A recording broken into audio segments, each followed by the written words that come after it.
Hello, and welcome to today's episode, brought to you by Holy Reads, the world's first Christian book summary app. With Holy Reads, you can discover more powerful insights and summaries from 1,000 plus Christian books in under 20 minutes, whether you want to read or listen. I'm your host, Michael, and today we're diving into The Prodigal God by Timothy Keller. This book explores Jesus' parable of the prodigal son in a fresh way, highlighting how both the younger and older brothers represent different approaches to life, and how each, in its own way, needs reconciliation with God. Through this story, Keller reveals the true heart of the Christian faith. Most of us are familiar with the parable of the prodigal son, a powerful story Jesus tells in the Gospel of Luke. Traditionally, this parable is viewed as a lesson in forgiveness for the wayward son, but Keller presents a broader perspective, showing us that the story isn't just about the younger brother who returns home. It's about the whole family. The father, the younger brother, and the older brother each embody different aspects of our relationship with God. Keller points out that the term prodigal refers to someone who is recklessly extravagant. While the younger son certainly embodies this, the father's love can also be seen as prodigal as he lavishes forgiveness and love on both sons. This parable challenges us to examine where we fall in the story and what it means for our faith journey.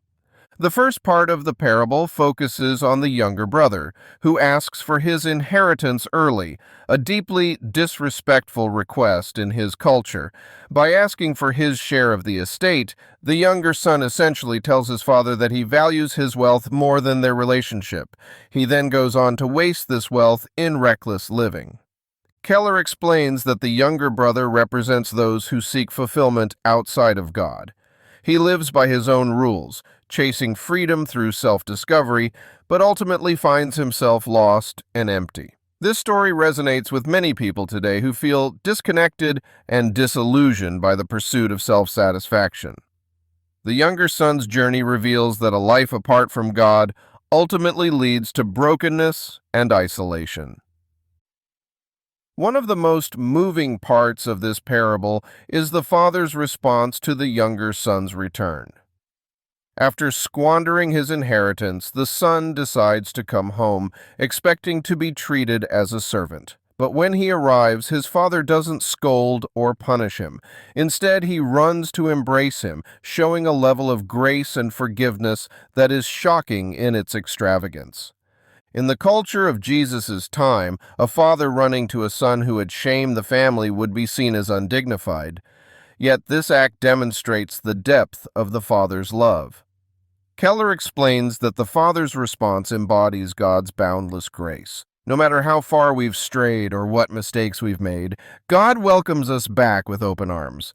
This is a radical message of grace that challenges our assumptions about forgiveness and love.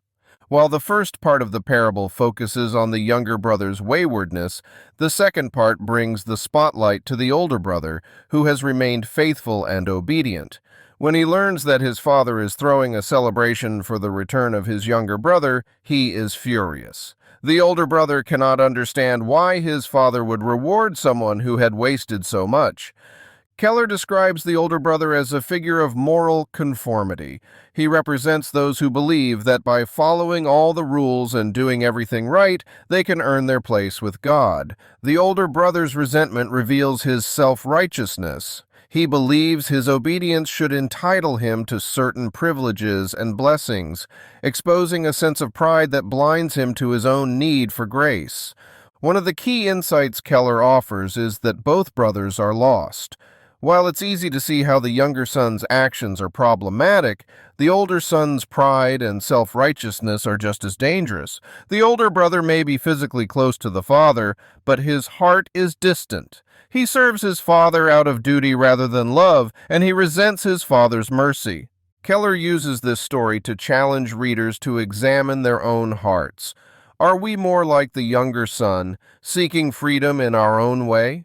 Or are we like the older son, believing that our good deeds should earn us God's favor?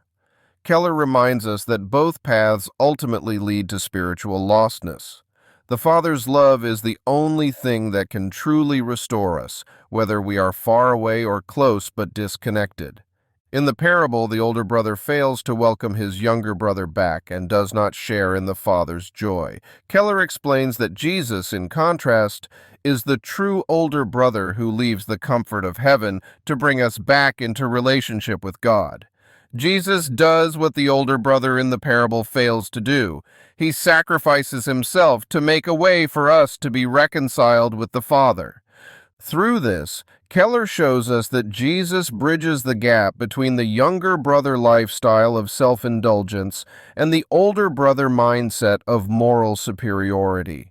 Jesus is our true older brother who willingly bears the cost to restore us to God. This perspective not only helps us appreciate Jesus' sacrifice, but also reminds us of the grace we are called to extend to others.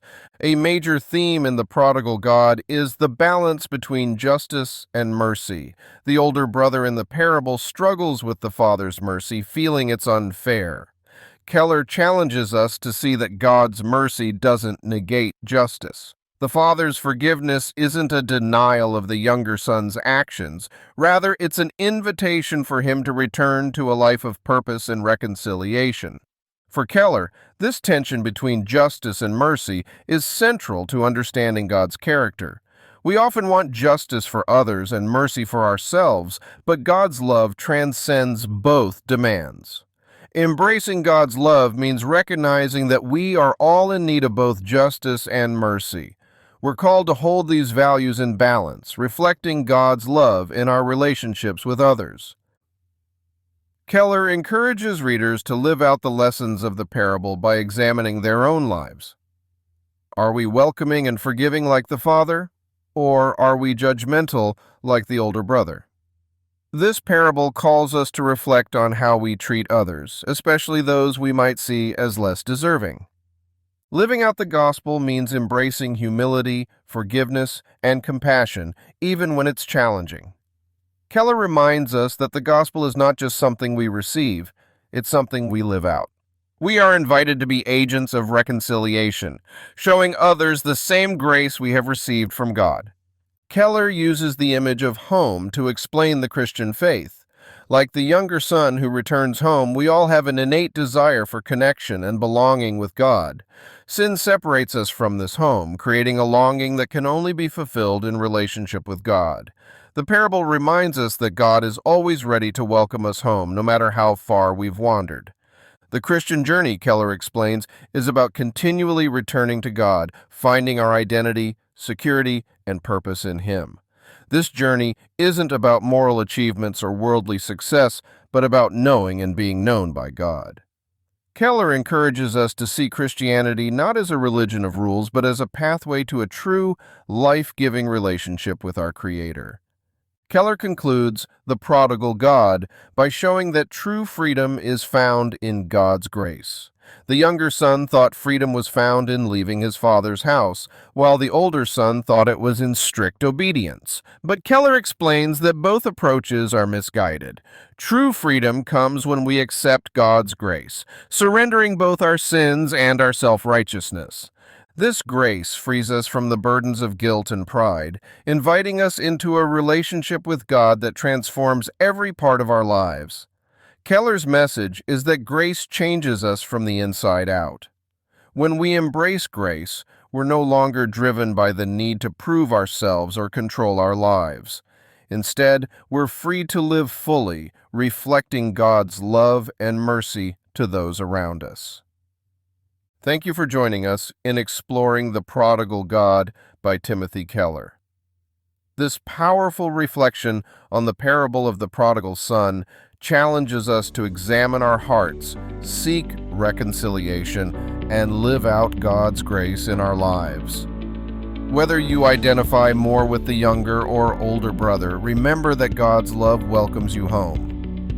This podcast was brought to you by Holy Reads, the world's first Christian book summary app. If you enjoyed this episode, download Holy Reads to discover more powerful insights and summaries from 1,000 plus Christian books.